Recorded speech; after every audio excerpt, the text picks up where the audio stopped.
Bonjour encore une fois dans une leçon d'orthographe. Notre leçon d'aujourd'hui est ne pas confondre à, le verbe avoir, avec la préposition à, accent grave. Et ne pas confondre entre est, le verbe être, et est, le mot de liaison.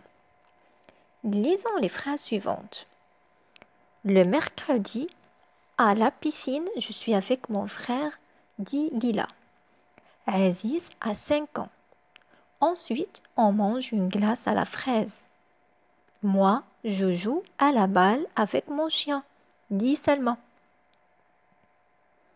Observez les mots en gras. Quel mot est un verbe? De quel verbe s'agit-il? À quelle personne et à quel temps est-il conjugué? Pour répondre à la question de quel mot est un verbe, c'est le mot a dans la phrase Aziz a 5 ans. A, ici, c'est le verbe avoir conjugué au présent à la troisième personne du singulier. On va remplacer le sujet Aziz par Aziz et Morad et on va changer bien sûr le temps. On va le conjuguer au présent. Aziz et Morad ont 5 ans.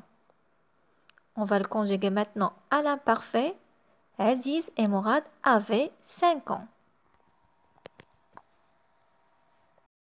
Passons maintenant aux autres exemples. Le mercredi à la piscine, je suis avec mon frère, dit Lila.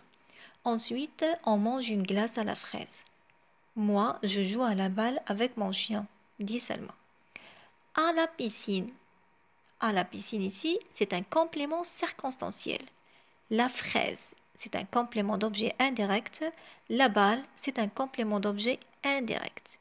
Donc, le petit mot ici, a, avec un accent grave, a introduit un complément circonstanciel, un complément d'objet indirect et peut introduire un autre complément. À partir de ce qu'on a étudié maintenant, a, c'est le verbe avoir employé à la troisième personne du singulier au présent. Par exemple, il a de la chance, on peut le remplacer par avait, le verbe avoir à l'imparfait. Il avait de la chance. Pour a avec accent grave, c'est une préposition. On ne peut pas le remplacer par avait. Je vais à la cantine. Mais on ne peut pas dire je vais avec la cantine. Donc, si je peux remplacer par avait, j'écris a, le verbe avoir, au présent.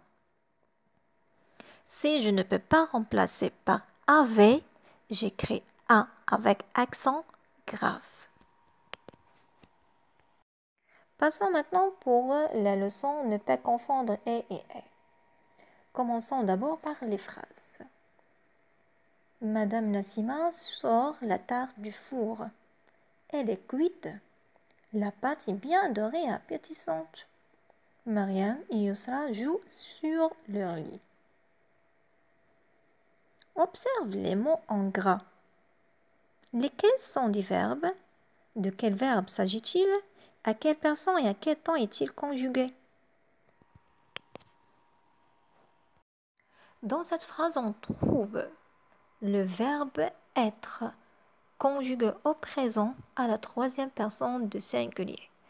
Dans la phrase, elle est cuite, la pâte est bien dorée.